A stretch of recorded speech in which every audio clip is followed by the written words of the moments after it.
Bonjour, c'est Rebecca. Aujourd'hui, j'aimerais répondre à une question qui est comment arriver à créer des intrigues secondaires qui captivent le lecteur, qui ne l'endorment pas, qui l'intéressent.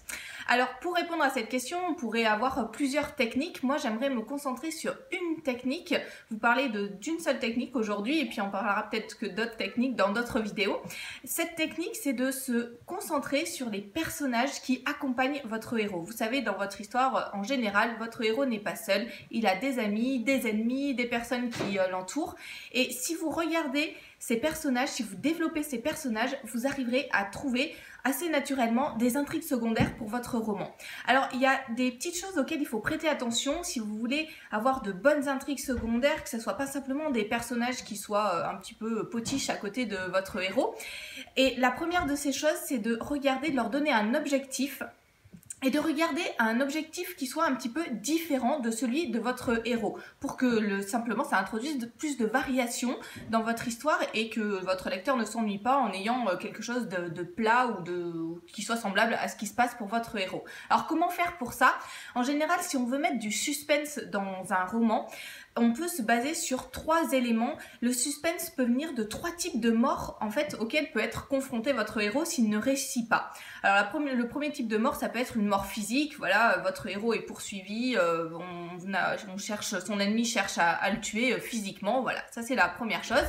La deuxième chose, ça peut être une mort psychologique. Votre héros sera complètement désespéré, sa vie sera complètement détruite s'il n'arrive pas à épouser par exemple la femme qu'il aime, voilà, celle qu'il veut épouser. S'il n'arrive pas à cela, eh bien sa vie sera complètement détruite au niveau psychologique. C'est le deuxième type de mort. Et le troisième type de mort, ça peut être une mort professionnelle. Voilà, s'il n'arrive pas à décrocher le contrat du siècle pour son patron, il sera viré et sa vie, là aussi, sera complètement détruite. Essayez de voir pour les personnages secondaires, eh bien, de mettre des choses différentes, un autre challenge, quelque chose qui fera que s'ils ne réussissent pas leur objectif, eh bien, ils seront touchés sur un autre type de mort, par exemple. Ça peut être d'autres types de variations, mais ça peut être une variation sur un objectif différent par rapport à celui de votre personnage principal. Veillez à cela pour vos personnages secondaires. Ça, c'est la première chose quand vous voulez travailler les intrigues par rapport à vos personnages secondaires. La deuxième chose à laquelle il faut faire attention, c'est que vos intrigues secondaires ne viennent pas prendre le pas sur l'intrigue principale. Il faut qu'elles accompagnent l'intrigue principale, qu'elles soient parallèles en fait à l'intrigue principale, mais qu'elles ne prennent pas le pas sur elle et surtout que voilà, elles n'emmènent pas le héros dans quelque chose de complètement différent qui le détachera de son objectif principal. En ce moment, je suis en train de lire un livre et le héros vient de rencontrer une jeune femme. Et en fait, cette jeune femme est amoureuse d'un soldat qui a été capturé dans une forteresse par un roi. Et en fait, le héros lui a promis qu'il irait délivrer ce soldat-là. Mais c'est un challenge qui va en fait l'accompagner dans sa quête puisque lui-même a envie d'aller dans cette forteresse pour aller délivrer son mentor qui est aussi prisonnier à cet endroit-là. Donc il y a une intrigue secondaire, on ne sait pas si la jeune femme va retrouver vivant celui qu'elle aime, mais en même temps cette intrigue secondaire est parallèle à l'intrigue principale puisqu'elle sert aussi l'objectif du héros. Alors ça peut être, vous pouvez très bien mettre des intrigues secondaires qui viennent complexifier la vie de votre héros, mais également des intrigues secondaires qui vont lui permettre d'arriver à son objectif. Le tout, c'est de ne pas trop s'éloigner de l'intrigue principale et qu'elle ne prenne pas le pas sur l'intrigue principale. Voilà, 2 éléments, pensez pour vos intrigues secondaires en rapport avec vos personnages, les personnages qui entourent le héros, à la fois de mettre des éléments qui soient différents par rapport au challenge que relève votre héros pour ne pas ennuyer le lecteur, et à la fois faire que ces éléments soient parallèles à l'intrigue principale pour que elle l'accompagne, qu'on n'ait pas l'impression que votre lecteur n'ait pas l'impression d'être complètement parachuté en fait dans un roman qui serait complètement à côté de celui que vous êtes en train d'écrire. 2 éléments qui sont vraiment essentiels. Et c'est d'autant plus essentiel si vous n'écrivez pas simplement un unique roman, mais si vous écrivez une série littéraire. C'est important parce que ça vous permettra également de développer les personnages secondaires.